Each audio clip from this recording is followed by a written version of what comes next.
మేము సమ్మె ప్రారంభించి 7వ రోజు అయింది.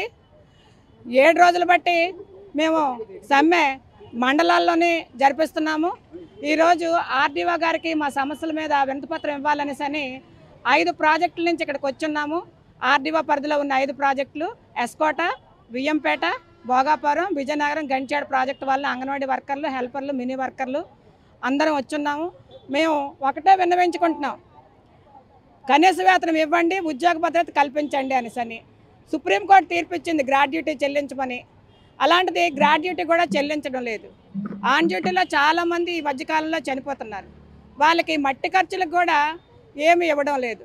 కనీస వేతనము లేక, ఉద్యోగ భద్రత లేక, రిటైర్మెంట్ బెనిఫిట్ లేకపోయినట్టయితే మేము అంగన్వాడీ వర్కర్లను ఏ విధంగా బతుకుతాం? 30-35 సంవత్సరాల నుంచి ఒకే సంస్థలో పనిచేస్తున్నాం, కానీ మాకు ఎటువంటి ఉద్యోగ భద్రత లేదు. ఈరోజు అంగన్వాడీ బళ్ళ తాళాలు పగలగొట్టించారు. అధికారులకు మేము ఒక్కటే చెప్తున్నాం, ఇది ఎక్కడ న్యాయం అండి సార్? మేము సమ్మెలో ఉన్నప్పుడు ఈ విధంగా చేయడం, ఇప్పుడు రేపు ఇంకొక ఉద్యోగస్తులు అవుతారు, అదేవిధంగా కూడా తాళాలు పగలగొట్టి వాళ్ళ ఆఫీసులు తెరిపించుకుంటారా? చెప్పండి సార్. మీ ద్వారా ఈ విషయాన్ని ప్రభుత్వానికి మేము తెలియజేస్తాం. మరిన్ని వీడియోస్ కోసం ఛానల్ ని సబ్స్క్రైబ్ చేయండి. లేటెస్ట్ అప్డేట్స్ కోసం వాట్సాప్ ఛానల్ ని ఫాలో చేయండి. అండ్ లింక్ డిస్క్రిప్షన్ లో ఉంది.